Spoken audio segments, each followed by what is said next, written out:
ಶ್ರೀಗುರುಭ್ಯೋ ನಮಃ. ಹರಿ ಓಂ.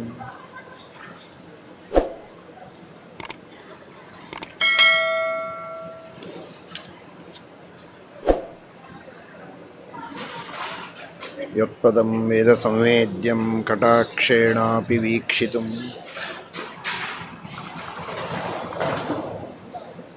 ನ ಕ್ಷಮಂತೆ ವಿಮತಯಸ್ತಮುಪಾಸೇ ಶ್ರಿಯಃ ಪತಿಂ.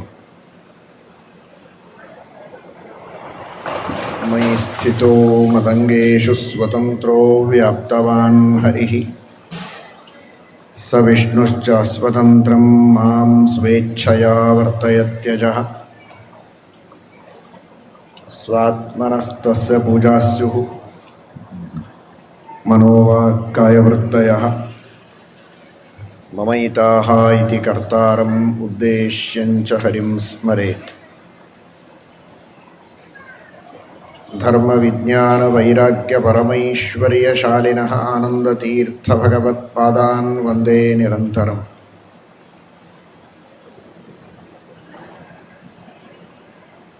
ಆನಂದತೀರ್ಥೋಪದಿಷ್ಟೋ ನಿಧಿರ್ನಾರಾಯಣಃ ವಯಃ ಪ್ರದರ್ಶಿತೋ ಯೇನ ಸಮ್ಯಕ್ ಜಯತೀರ್ಥಂ ತಮಾಶ್ರಯೇ.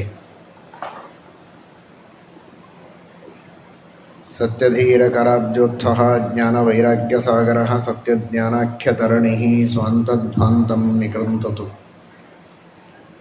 ಸತ್ಯಾಭಿಜ್ಞಕರಾಬ್ಜೋತ್ಥಾನ್ ಪಂಚಾಶದ್ವರ್ಷಪೂಜಕಾನ್ ಸತ್ಯಪ್ರಮೋದತೀರ್ಥಾರ್ಯಾನ್ ನೌಮಿ ನ್ಯಾಯಸುಧಾರತಾನ್.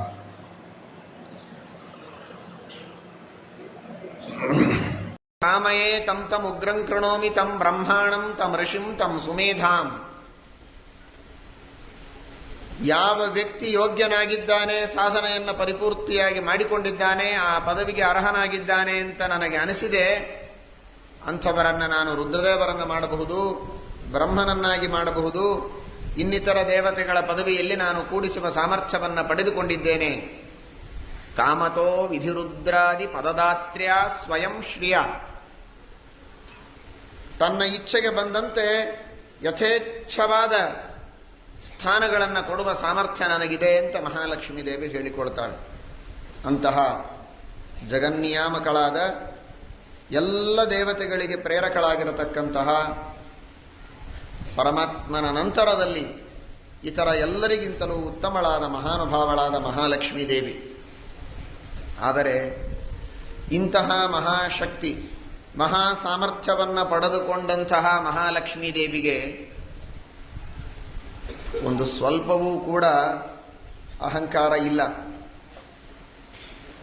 ನಾನಿಷ್ಟು ಜ್ಞಾನವಂತಳು, ಜಗನ್ನಿಯಾಮಕಳು, ಜಗತ್ಪ್ರೇರಕಳು, ಇಡೀ ದೇವತೆಗಳೆಲ್ಲ ನನ್ನ ಅಧೀನರಾಗಿದ್ದಾರೆ, ನಾನ್ಯಾಕೆ ಪತಿಸೇವೆ ಮಾಡಬೇಕು ಅಂತನ್ನುವ ಪ್ರಶ್ನೆಯನ್ನು ಮಹಾಲಕ್ಷ್ಮಿ ಕೇಳಿಲ್ಲ.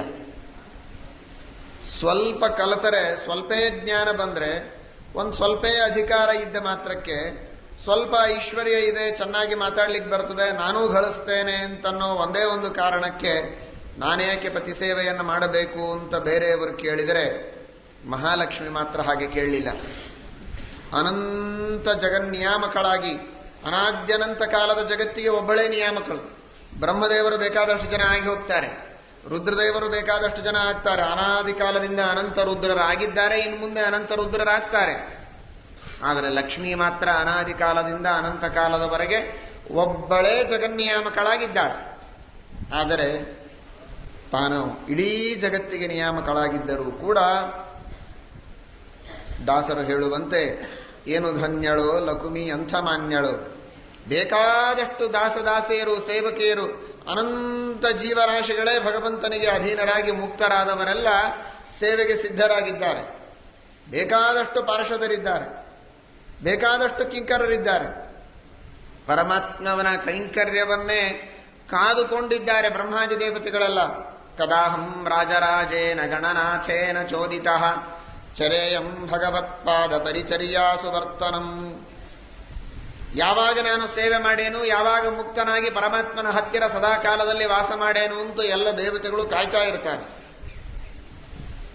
ಚಾಮರಂ ವ್ಯಗ್ರಹಸ್ತಂ ಮಾಮೇವಂ ಕುರುವಿತಿ ವಕ್ಷತಿ. ನಾನು ಚಾಮರವನ್ನು ಬೀಸ್ತಾ ಇರುವಾಗ ನೀನು ಹೀಗೆ ಮಾಡು ಅಂತ ದೇವರು ಏನಾದರೂ ಆಜ್ಞೆ ಮಾಡ್ತಾನೋ ಅಂತ ಯಾವಾಗಲೂ ಕೂಡ ಚಾತಕ ಪಕ್ಷಿ ಅಂತ ಕಾಯ್ತಾ ಇರ್ತಾರೆ ದೇವತೆಗಳು. ದೇವರು ಹೀಗೆ ಮಾಡು ಅಂತ ಏನಾದರೂ ಆಜ್ಞೆ ಮಾಡಿದರೆ ಸಾಕು, ಅಷ್ಟು ಖುಷಿ ಅವರಿಗೆ. ತಮ್ಮ ಸಾಧನೆಯ ಪರಿಪೂರ್ತಿಯಾಯಿತು, ತಾವು ಮಾಡಬೇಕಾಗಿರತಕ್ಕಂತಹ ಮಾಡಿದ ಸಾಧನೆಯ ಫಲ ಸಿಕ್ಕಂತೆ ಆಯಿತು ಅನ್ನುವ ಭಾವನೆ. ಪರಮಾತ್ಮ ಒಂದು ಆಜ್ಞೆಯನ್ನು ಮಾಡಿದರೆ ಸಾಕು, ಅಷ್ಟು ಸಂತೋಷ ಪಡ್ತಾರೆ. ಹೀಗೆ ದೇವಾಧಿದೇವತೆಗಳೆಲ್ಲ ಕಾಯ್ತಾ ಇರುವಾಗ, ಅನಂತ ದಾಸರು ಭಗವಂತನಿಗಿದ್ದಾಗ, ಎನ್ನಂಥ ಭಕ್ತರು ಅನಂತ ನಿನಗುಂಟು. ಆದರೆ ಮಹಾಲಕ್ಷ್ಮಿ ಅವರವರಿಗೆ ಯೋಗ್ಯವಾದ ಸೇವೆಯನ್ನು ಮಾಡುವುದಕ್ಕೆ ಅವರಿಗೆ ಬಿಟ್ಟರೂ ಕೂಡ ಎಲ್ಲ ಸೇವೆಯನ್ನು ತಾನು ಮಾಡೋದು ಮಾತ್ರ ಯಾವುದೂ ಬಿಡುವುದಿಲ್ಲ. ತಾನೇ ಮಂಚ ಆಗಿ, ತಾನೇ ಬೀಸಣಿಕೆಯಾಗಿ, ತಾನೇ ಚಾಮರ, ತಾನೇ ಛತ್ರ, ಬೀಸುವವಳು ತಾನೇ, ಎಲ್ಲವೂ ತಾನೇ ಆಗಿ ಪರಮಾತ್ಮನ ಸೇವೆಯನ್ನ ಮಾಡುತ್ತಾಳೆ ಮಹಾಲಕ್ಷ್ಮಿ. ಅವಳಿಗೆ ಅದು ಸಾಧನೆಯಲ್ಲ, ಅದರಿಂದ ಅವಳು ಹೊಸದಾಗಿ ಪಡೆಯಬೇಕಾದ ಸಿದ್ಧಿ ಏನಿಲ್ಲ. ನಿತ್ಯ ಸಿದ್ಧಳು, ನಿತ್ಯ ಮುಕ್ತಳಾದವಳು. ಆದರೆ ಕೇವಲ ಮಹಾಲಕ್ಷ್ಮಿ ಆ ಪರಮಾತ್ಮನಲ್ಲಿರುವ ಭಕ್ತ್ಯುದ್ರೇಕದಿಂದ ಸ್ವಾಭಾವಿಕವಾಗಿ ಭಗವಂತನ ಸೇವೆಯನ್ನ ಮಾಡ್ತಾಳೆ. ಅದರಿಂದ ಏನು ಪ್ರಯೋಜನದ ಅಪೇಕ್ಷೆ ಇಲ್ಲ ಅವಳಿಗೆ. ಏನು ಹೊಂದಬೇಕಾದದ್ದಿದೆ ಅದನ್ನು ಹೊಂದಿ ಆಗಿ ಹೋಗಿದೆ ಮಹಾಲಕ್ಷ್ಮಿ ಅನಾದಿ ಕಾಲದಿಂದ. ತಾನು ಹೊಂದಬೇಕಾದದ್ದನ್ನು ಹೊಂದಿದರೂ, ನಿತ್ಯ ಮುಕ್ತಳಾದರೂ, ಜಗನ್ನಿಯಾಮಕಳಾದರೂ ಭಗವಂತನ ಸೇವೆಯನ್ನ ಮಾಡೋದನ್ನು ಮಹಾಲಕ್ಷ್ಮಿ ಬಿಟ್ಟಿಲ್ಲ. ಇದು ಮಹಾಲಕ್ಷ್ಮೀ ದೇವಿ ಸಮಗ್ರ ಸ್ತ್ರೀಯರಿಗೆ ಒಂದು ಮಾರ್ಗದರ್ಶನವನ್ನ ಮಾಡುತ್ತಾಳೆ. ಮಹಾಲಕ್ಷ್ಮಿ ಮಾತ್ರವಲ್ಲ, ಭಾರತಿ, ಶಚೀದೇವಿ ಮೊದಲಾದ ಸಮಸ್ತ ದೇವತಾ ಸ್ತ್ರೀಯರು ಕೂಡ ಮಹಾಮಹಾನುಭಾವರು, ಸರ್ವಜ್ಞರು, ಮಹಾಸಮರ್ಥರು, ಜಗತ್ಪ್ರೇರಕರು ಇಷ್ಟಾಗಿದ್ದರೂ ಕೂಡ ತಮ್ಮ ಕರ್ತವ್ಯದಲ್ಲಿ ತಾವು ಲೋಪವನ್ನು ಮಾಡುವುದಿಲ್ಲ.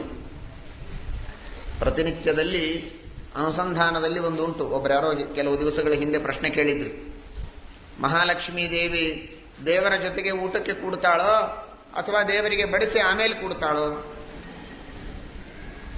ದೇವರಿಗೆ ಬಡಿಸಿ ಆಮೇಲೆ ಕೂಡ್ತಾಳೆ ಅಂದ್ರೆ ನಾವು ಪ್ರತ್ಯೇಕ ರಮಾ ನೈವೇದ್ಯ ಮಾಡೋದಕ್ಕೆ ಅರ್ಥ ಇದೆ.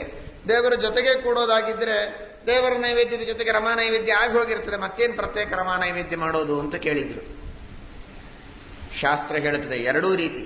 ಪರಮಾತ್ಮನ ಜೊತೆಗೆ ಶ್ರೀಭೂರೂಪದಿಂದ ಕುಳಿತುಕೊಂಡು ಲಕ್ಷ್ಮೀದೇವಿ ಭೋಗವನ್ನು ಸ್ವೀಕಾರ ಮಾಡುವುದೂ ಸತ್ಯ. ಆದರೆ ಒಂದು ರೂಪದಿಂದ ಲಕ್ಷ್ಮೀದೇವಿ ಬಡಿಸ್ತಾಳೆ.